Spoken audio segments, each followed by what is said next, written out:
We could look at this chicken and see a collection of zillions of atoms all moving around, incredibly complex.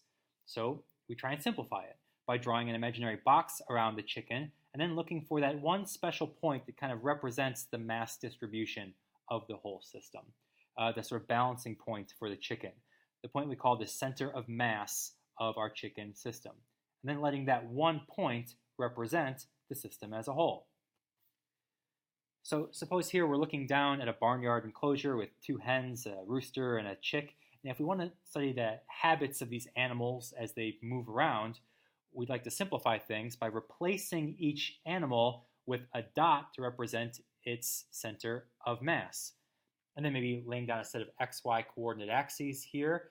And then our picture looks like this, with the dot for the center of mass of hen 1, hen 2, the rooster, and the chick.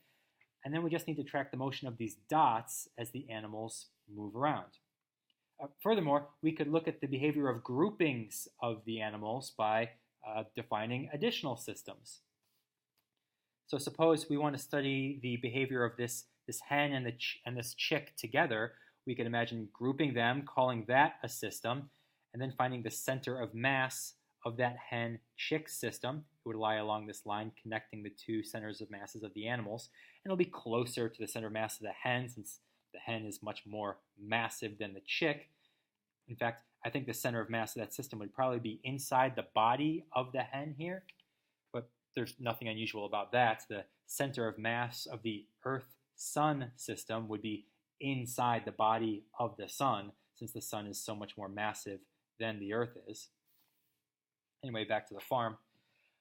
If you wanted to study the group of all four animals, you could call the whole collection of animals a system. That's our pink box here.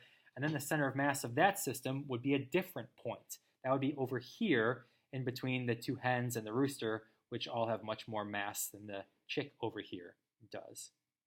Now, as the animals move to new positions, say like this, if the rooster moves over here and hen 1 goes there, hen 2 goes there, and the chick wanders over here, if they move to these new positions, then the center of mass will be in a new location.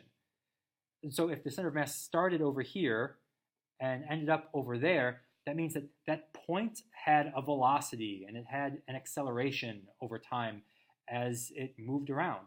So we can track the position of the center of mass and its velocity and its acceleration just like any other moving object. We just need these equations to define this special point. So here are the equations you need to define and then track the motion of the center of mass of a system. First, you'll need to find the total mass of the system of n objects, just adding up all the masses. In summation notation, that would be the sum as I goes from 1 to n of m sub I, and we'll call that total mass the mass of the system, m sys. Then here we are, the definition of the coordinates of the center of mass of the system of n objects. The x-coordinate of the center of mass, would be like this value right here, is found by taking the weighted average of the x-coordinates of each object in the system. So mass 1 times its x1 coordinate plus mass 2 times its x2 coordinate, etc., and then divide the whole thing by the mass of the system. This is what it looks like in summation notation. So that's one equation where we weight all the x-coordinates by the masses of the objects. So the more massive objects carry greater weight and have a bigger effect on the outcome here. And a separate equation to find the y-coordinate of the center of mass of the system. Here we weight the y-coordinates of each of the objects by the masses of the objects.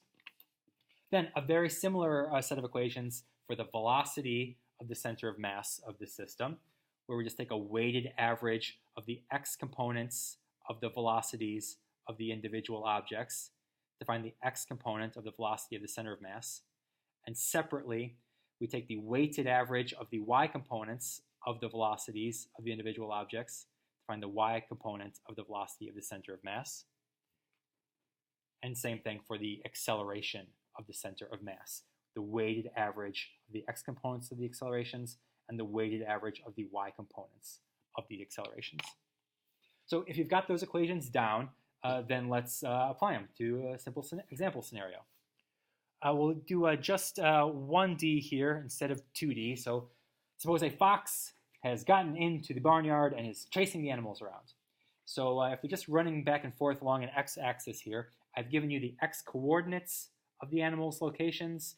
That's in meters here, and the masses of the animals, and then above them in blue, the speeds and directions of motion for the animals. So use that information to calculate the following. First, the mass of the rooster, chick, hen, fox, hen system. Then the x-coordinate of the center of mass of that system, and then the velocity of the center of mass of that system at this moment. Pause the video, use those try out those equations. Ready? Okay, here's the results. Mass of the system is just the total mass. Check not just these values here, but this method against your own method.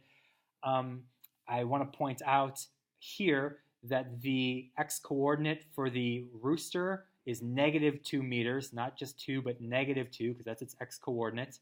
The x-coordinate for the chick is 0. And then in this equation, the velocity of the chick is -2 meters per second, since it's moving to the left. -2 meters per second for the chick. This hen is at rest, so 0 meters per second for the hen right there.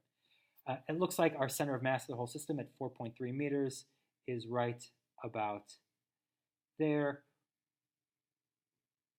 which looks pretty correct to the eyeball for this collection of beasts.